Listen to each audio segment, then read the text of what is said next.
الحمد لله الذي أنزل على عبده الكتاب ولم يجعل له عوجا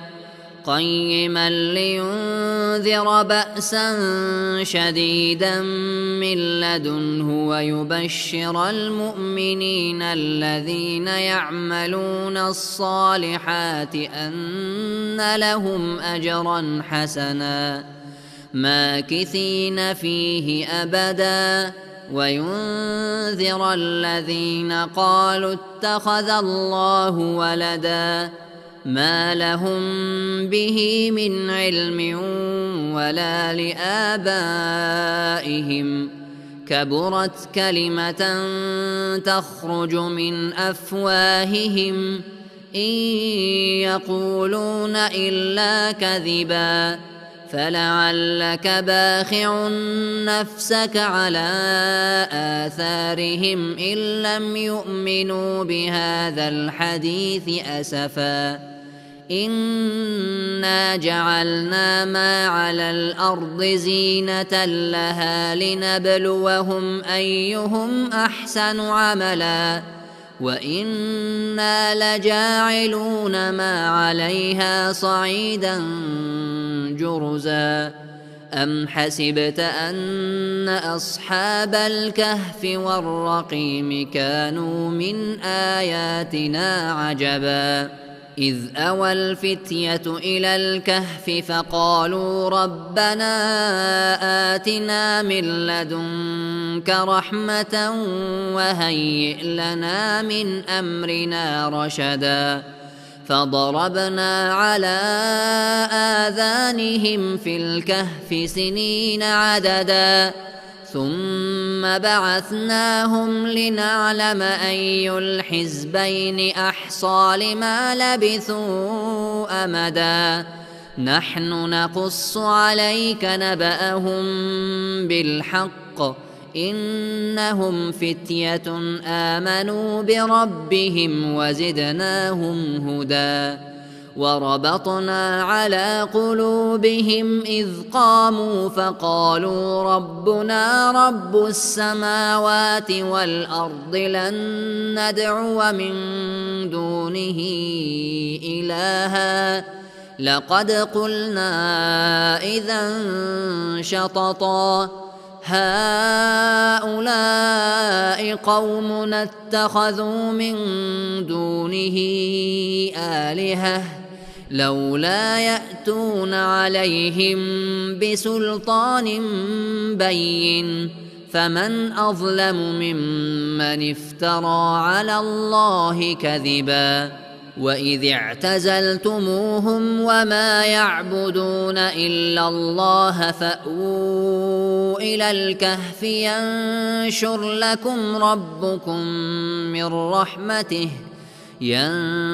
لكم ربكم من رحمته ويهيئ لكم من أمركم مرفقا وترى الشمس إذا طلعت تزاور عن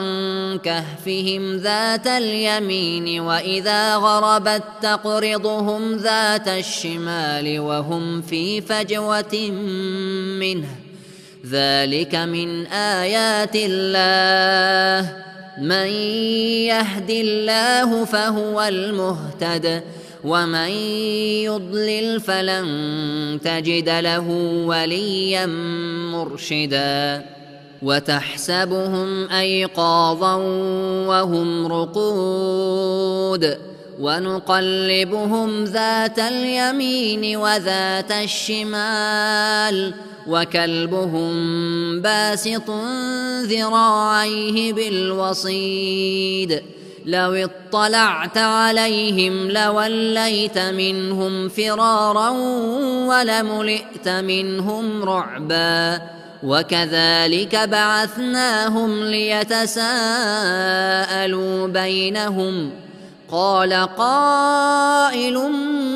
منهم كم لبثتم قالوا لبثنا يوما أو بعض يوم قالوا ربكم أعلم بما لبثتم فابعثوا أحدكم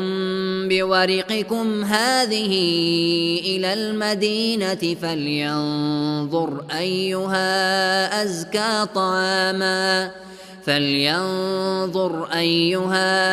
أزكى طعاما فليأتكم برزق منه وليتلطف ولا يشعرن بكم أحدا إنهم إن يظهروا عليكم يرجموكم أو يعيدوكم في ملتهم ولن تفلحوا إذا أبدا وكذلك أعثرنا عليهم ليعلموا أن وعد الله حق وأن الساعة لا ريب فيها إذ يتنازعون بينهم أمرهم فقالوا ابنوا عليهم بنيانا ربهم أعلم بهم قال الذين غلبوا على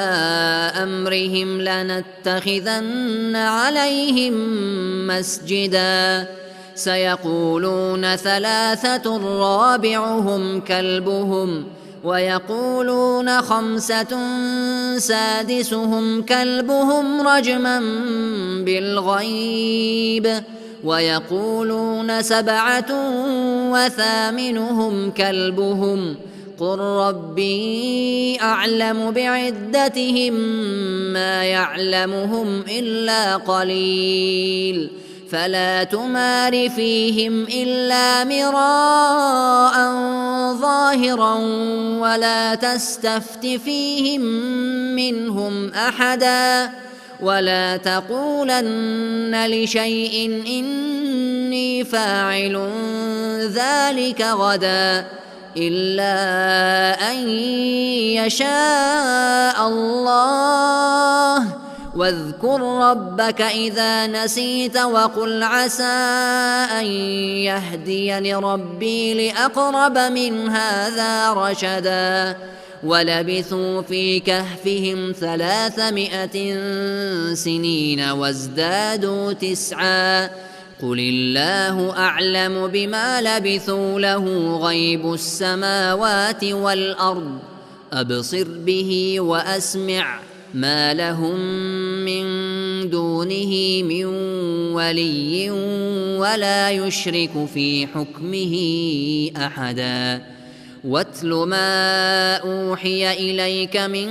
كتاب ربك لا مبدل لكلماته ولن تجد من دونه ملتحدا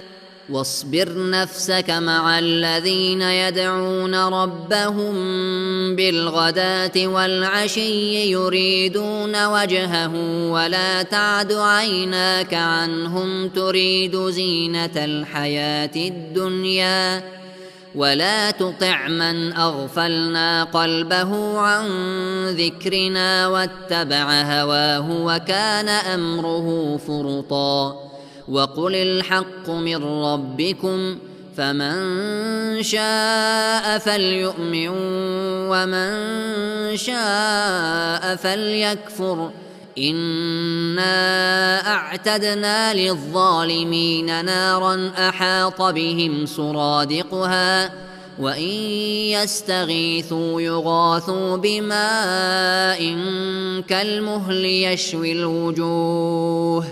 بئس الشراب وساءت مرتفقا إن الذين آمنوا وعملوا الصالحات إنا لا نضيع أجر من أحسن عملا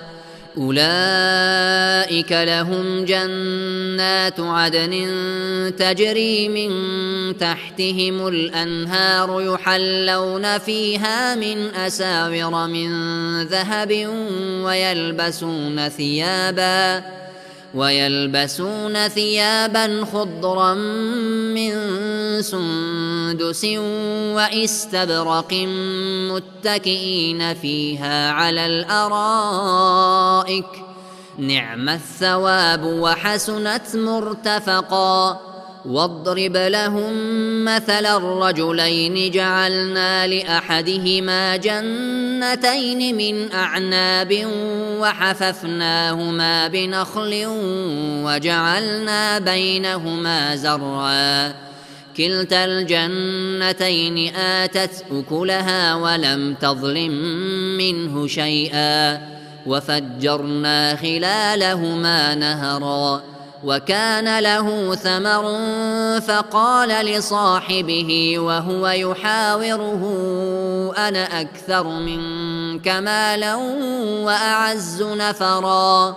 ودخل جنته وهو ظالم لنفسه قال ما أظن أن تبيد هذه أبدا وما أظن الساعة قائمة ولئن رددت إلى ربي لأجدن خيرا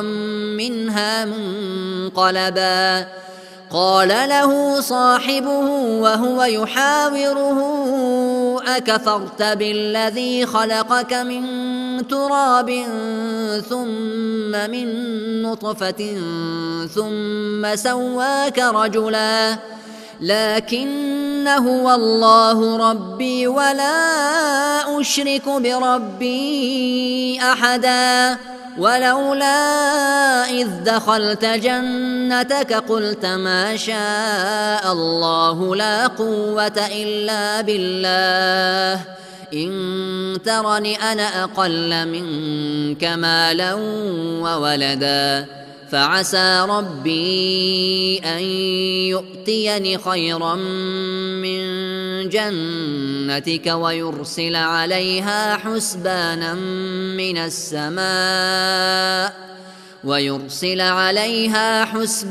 من السماء فتصبح صعيدا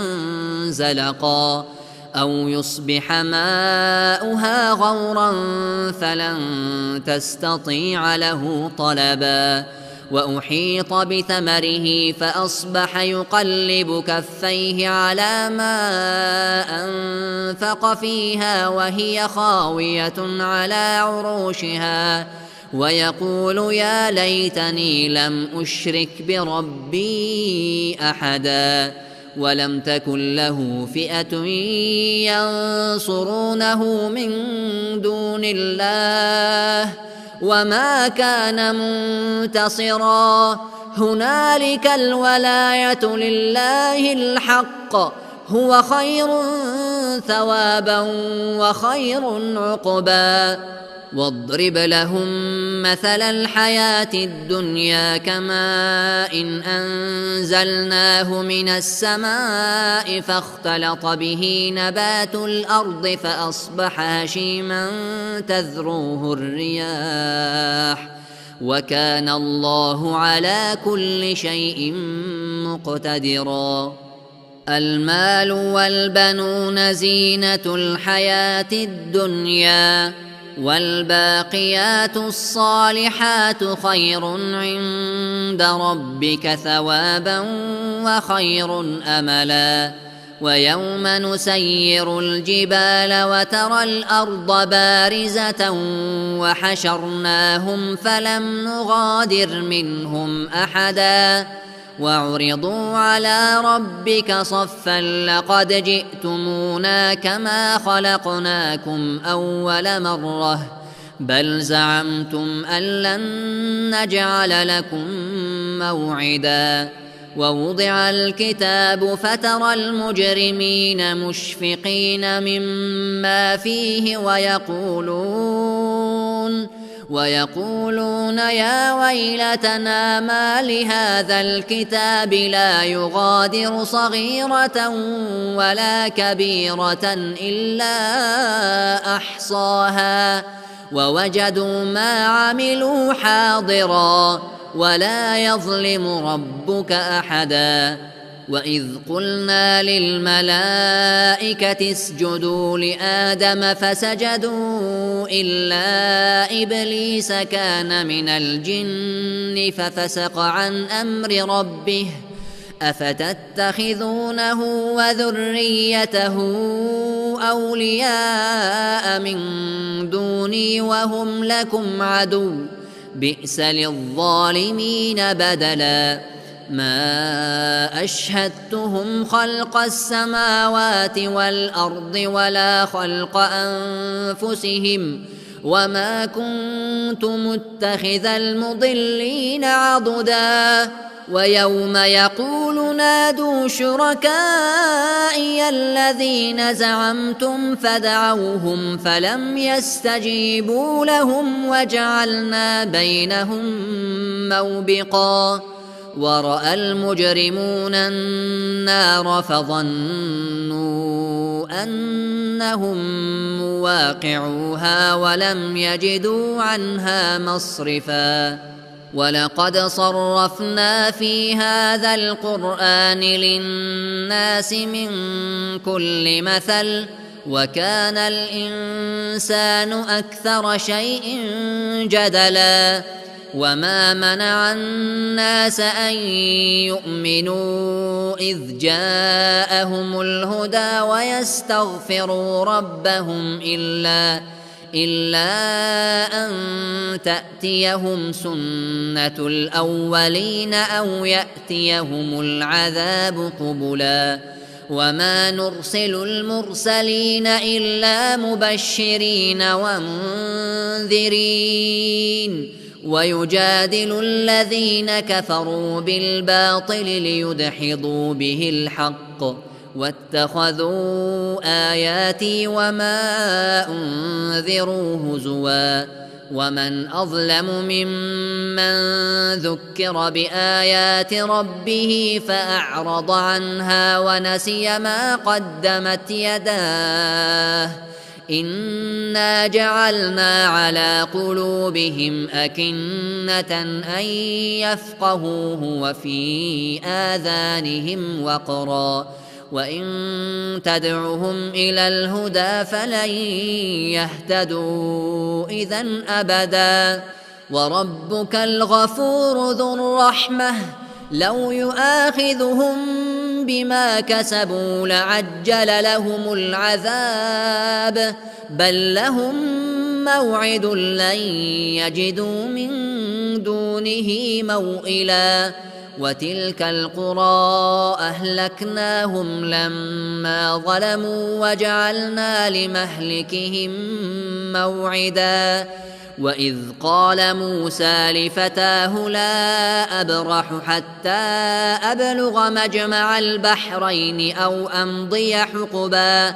فلما بلغا مجمع بينهما نسيا حوتهما فاتخذ سبيله في البحر سربا فلما جاوزا قال لفتاه آتنا غداءنا لقد لقينا من سفرنا هذا نصبا قال أرأيت إذ أوينا إلى الصخرة فإني نسيت الحوت وما أنسانيه إلا الشيطان أن أذكره واتخذ سبيله في البحر عجبا قال ذلك ما كنا نبغ فارتدا على آثارهما قصصا فوجدا عبدا من عبادنا آتيناه رحمة من عندنا وعلمناه من لدنا علما قال له موسى هل أتبعك على أن تعلمني مما علمت رشدا قال إنك لن تستطيع معي صبرا وكيف تصبر على ما لم تحط به خبرا قال ستجدني إن شاء الله صابرا ولا أعصي لك أمرا قال فإن اتبعتني فلا تسألني عن شيء حتى أحدث لك منه ذكرا فانطلقا حتى إذا ركبا في السفينة قال أخرقتها لتغرق أهلها لقد جئت شيئا إمرا قال ألم أقل إنك لن تستطيع معي صبرا قال لا تؤاخذني بما نسيت ولا ترهقني من أمري عسرا فانطلقا حتى إذا لقيا غلاما فقتله قال أقتلت نفسا زكية بغير نفس لقد جئت شيئا نكرا قال ألم أقل لك إنك لن تستطيع معي صبرا قال إن سألتك عن شيء بعدها فلا تصاحبني قد بلغت من لدني عذرا فانطلقا حتى إذا أتيا أهل قرية استطعما أهلها فأبوا أن يضيفوهما فوجدا فيها جدارا يريد أن ينقض فأقامه قال لو شئت لاتخذت عليه أجرا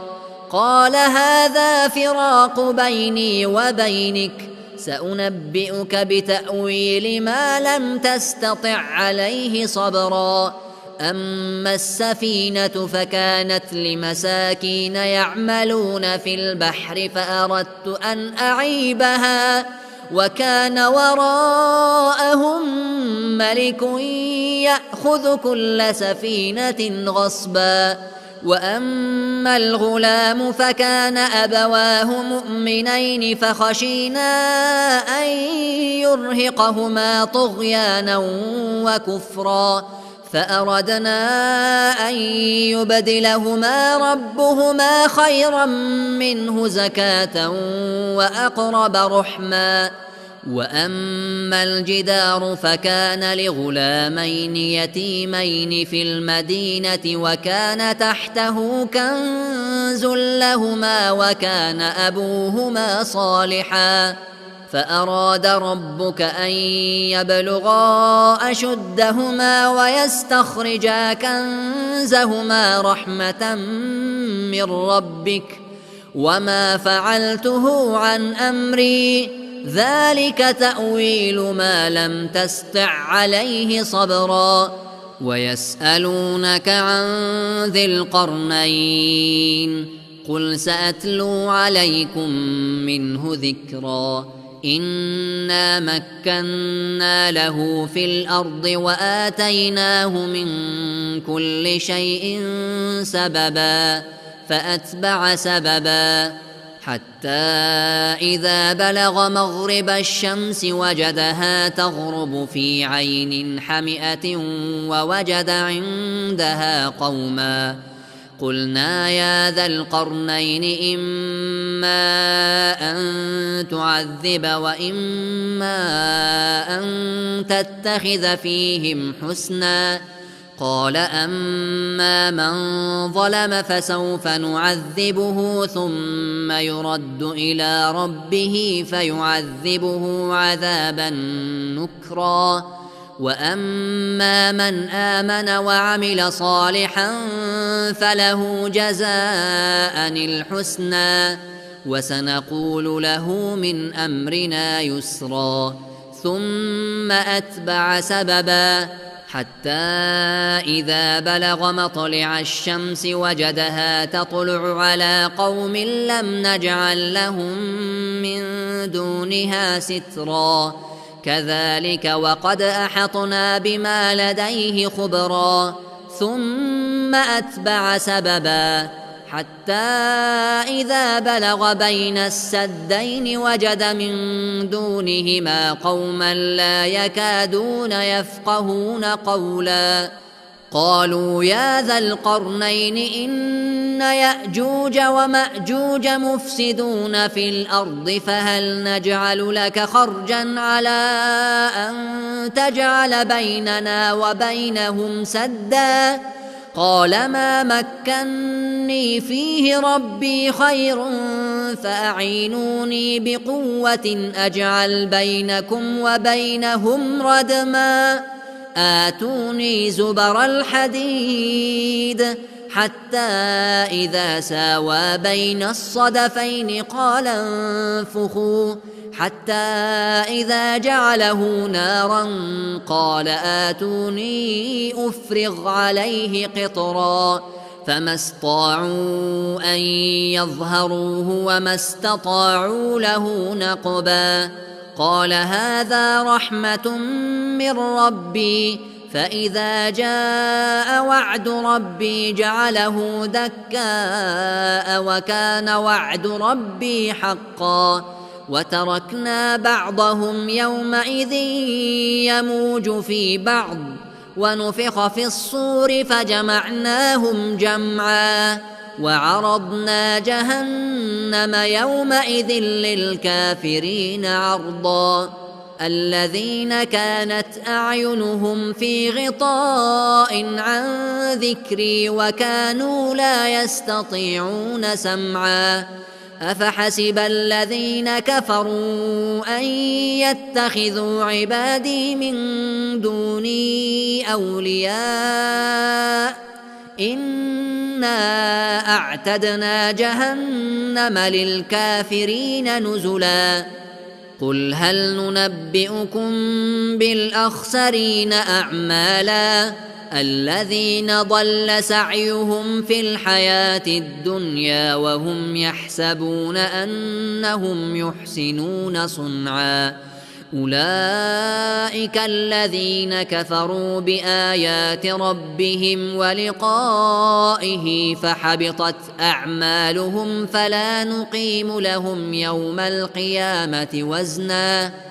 ذلك جزاؤهم جهنم بما كفروا واتخذوا آياتي ورسلي هزوا إن الذين آمنوا وعملوا الصالحات كانت لهم جنات الفردوس نزلا خالدين فيها لا يبغون عنها حولا قل لو كان البحر مدادا لكلمات ربي لنفد البحر قبل أن تنفد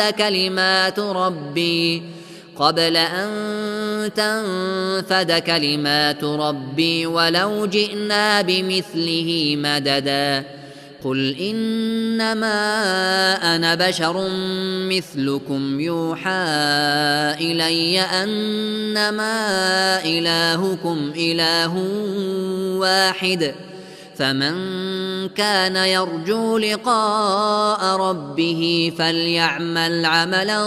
صالحا ولا يشرك بعبادة ربه أحدا.